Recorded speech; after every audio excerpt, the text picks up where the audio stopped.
Let's talk about the cooling system. When we burn fossil fuel, we create heat. We all know that when things heat up, they expand. If we didn't regulate that heat, the expansion of the components in the engine would cause it to seize or cause other damage, sometimes potentially very serious.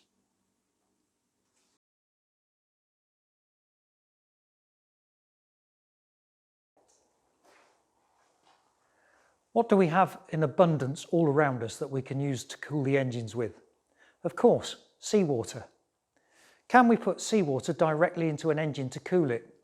The answer is actually, yes we can in certain circumstances.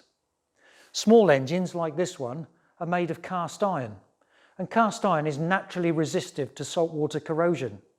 What happens is, the seawater passing around the cooling chambers in the cylinder and cylinder head will quickly form a scale of rust over them that acts as a barrier to any further corrosion. So small engines like this are directly cooled by seawater. They are known as raw water cooled engines. Once we get into bigger engines, that's not possible because we're using different materials which are susceptible to saltwater corrosion. And so with other engines, we will use what is called a closed loop cooling system, which is a combination of a freshwater and antifreeze mix passing around the engine itself, and that fresh water is then cooled by seawater in a separate heat exchanger. We're going to look at more components on the freshwater system over in the classroom.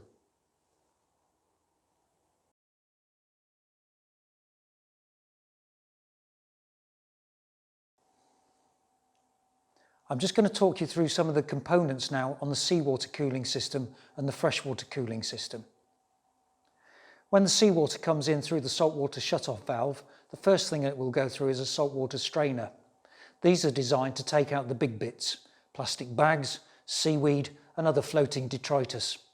They're also a haven for molluscs as well. Barnacles and young mussels love to grow in there. This is a typical example of a modern seawater strainer off a fairly small engine, where it is a removable stainless steel grid that can be cleaned and replaced quite easily.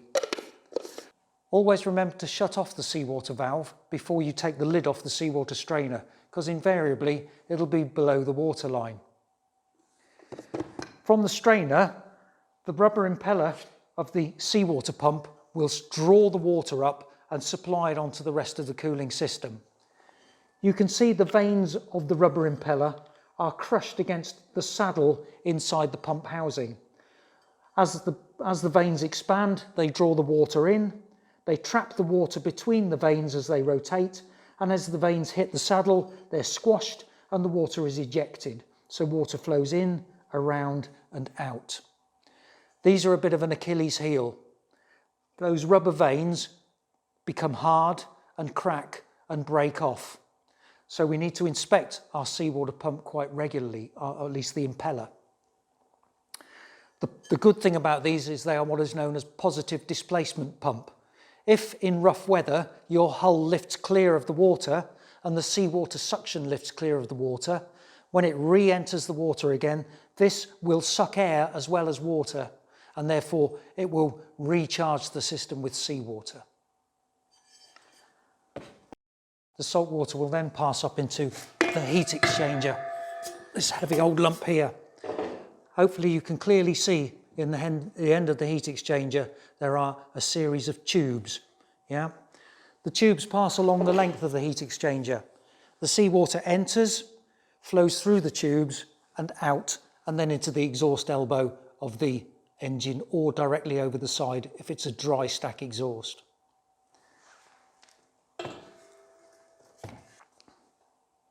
Freshwater is circulated by the freshwater circulation pump, curiously enough. These are different in design to the seawater pump in that they are a non-positive displacement pump. The difference is that the impeller in the pump body, generally driven by the alternator belt on the pulley here, is not in contact with the side of the casing like the saltwater pump impeller is. This is good because when the engine is cold, the thermostat restricts the flow of water, fresh water, around the engine, allowing the engine to warm up. This type of pump is quite happy to spin when there is actually no flow of water. It's a non-positive displacement pump. The pump will then circulate water around the bazaars of the engine, the cooling galleries in the cylinders and the cylinder heads, regulated by the thermostat, which will open and close to regulate the flow of water depending on the load and the heat of the engine. When the fresh water warms up, it is under pressure, and it's held under pressure by the pressure cap on the top of the heat exchanger or header tank, or combined heat exchanger and header tank. We like to keep the fresh water under pressure because, according to Boyle's law, if we increase the pressure of the fresh water, we raise its boiling point. This is good because an engine that suddenly comes under load is likely to spike beyond 100 degrees centigrade. And if the fresh water wasn't under a little bit of pressure, it would boil over.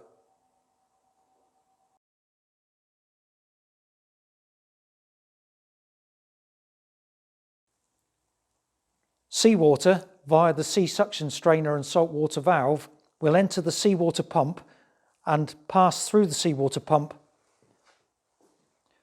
to a number of different coolers on the engine. Here it passes through the lube oil cooler, cooling the lube oil, funnily enough, and then into the gearbox oil cooler, where it does the same, maintaining the viscosity of the lubricating oil. It then comes along the back of the engine here and into the combined header tank and heat exchanger. The seawater will flow through the tubes of the heat exchanger, cooling the fresh water that's flowing over those tubes, and then it goes away and into the exhaust elbow and discharged overboard with the exhaust gases. If you didn't carry any other spare with you on board, always carry a spare saltwater pump impeller. Once the engine has started and is running, check the exhaust outlet for a good flow of seawater cooling water.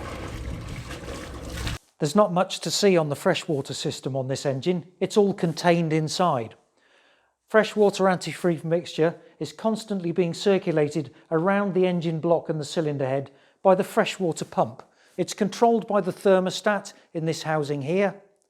It flows into the combined header tank and heat exchanger, over the tubes with the cold seawater flowing through them, and back out of the header tank and heat exchanger, circulated by the freshwater pump, which is belt driven on the front of the engine.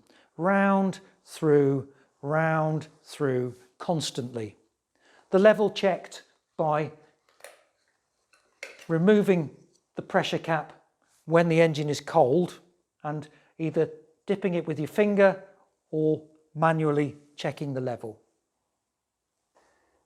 In the next video, we're going to look at engine room safety and machinery operation.